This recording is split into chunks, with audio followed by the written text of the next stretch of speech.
Drugič, pripravljenost pripadnikov Slovenske vojske na največje napore in tveganja.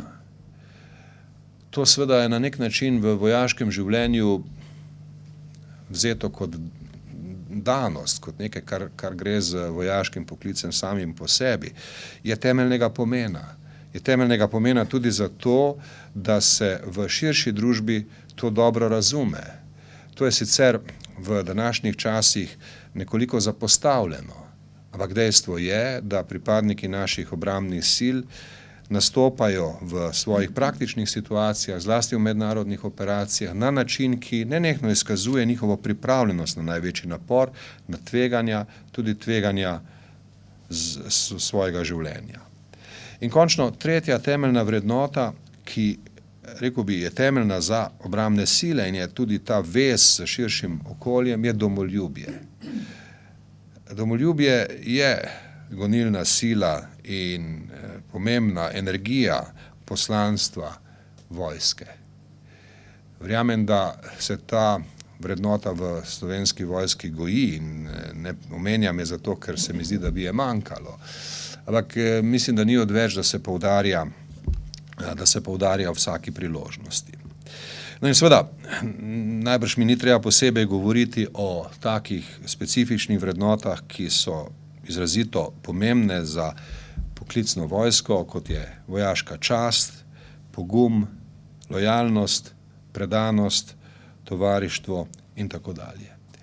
Vse o tem vi veste več kot jaz in s tem ste nenehno soočeni s potrebo, da se te vrednote v naših oboroženih silah utrjujejo. Mi imamo seveda pomembne zgodovinske korenine, na katere lahko opremo naše prizadevanje za utrjevanje in krepitev teh vrednot, tako tistih splošnejših, kot tudi onih, ki so bolj posebne, bolj specifične za obrambne sile. In o teh mislim, da mi ni treba posebej govoriti. Jasno, da vsak, ki pride v obrambno ministrstvo, najprej vidi spomenik generalu Maistru. So številne priložnosti, da se spomni na zgodovino narodno-osvobodilnega boja, na zgodovino vojne za Slovenijo in skratka vse tiste ključne trenutke, v katerih se je domoljubje izkazovalo kot temeljna vrednota in kjer so se vse ostale vrednote tudi jasno pokazale. Če govorim spet o temeljnih vrednotah, predanost skupnosti, pripravljenost sprejeti največje napore in tveganja in seveda domoljubje. Zdaj, na koncu svojih izvajanj bi rekel še tole. Seveda, naše obrambne sile, naš obrambni sistem ne obstaja v vakuumu. Je soočen z vsemi družbenimi temami in problemi, ki jih imamo ta čas. Sam sem nekoliko več besed namenil gospodarski problematiki, ker je ta tako izrazita v tem trenutku. Seveda pa to ni edina problematika. Treba je videti tudi druge probleme, ki so seveda pomembni, bodisi stališča naše politične situacije ali pa stališča varnosti nekoliko bolj konkretno. Mi seveda opažamo, ne smemo spregledati, moramo razmišljati in moramo tudi ugotoviti, kakšne reakcije so primerne, ko pride do takih pojavov, kot je recimo rast kakšnih neonacističnih parol.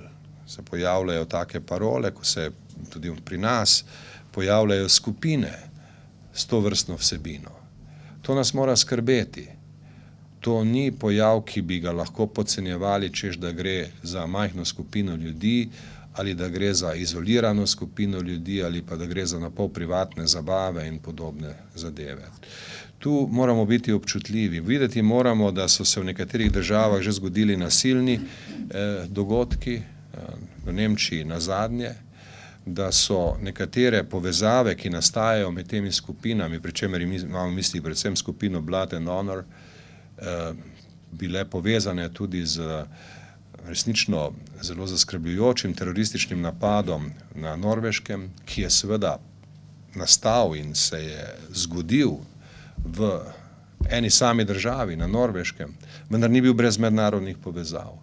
Skratka, tudi te probleme, nekatere prav ekstremne in take, ki zadevajo, ki ki zadevajo varnost, ki lahko pomenijo tudi ogrožanje varnosti, moramo seveda opaziti in biti do njih kritični. To pripovedujem zaradi tega, ker bi rad poudaril, da je v luči teh okoliščin naša skrb za utrjevanje teh vrednot naše vojske toliko pomembnejše in da mora ta skrb vključevati tudi zavračanje pojavov, o kakršnih sem govoril.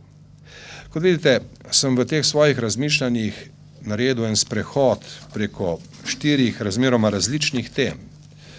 Članstvo v zavezništvu, finančni in materialni položaj, vprašanja, ki so povezana z razvojem koncepta naših obrambnih sil in seveda še posebej vprašanja, ki so povezana z našimi skupnimi vrednotami, tistimi, ki vežejo naše oborožene sile v širše družbene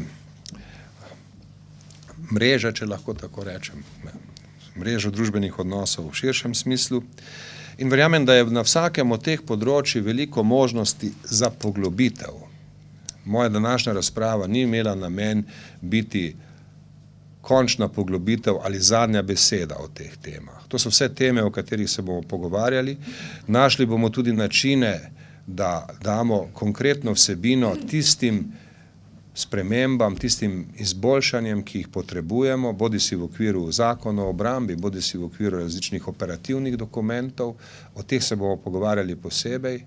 Prav pa je, in s tem bi rad zaključil, da imamo enkrat na leto priložnost, ki mi jo dajete, da nekako bolj širše, nekoliko bolj svobodno, neobremenjeno z metodologijo, ki jo zahteva bodisi vojaška operativnost ali pa zakonodajna disciplina, povem nekaj svojih misli o oboroženih silah, o našem obrambnem sistemu, o vsem, kar sodi v ta okvir, o zaščiti in reševanju, o civilnem delu našega obrambnega sistema.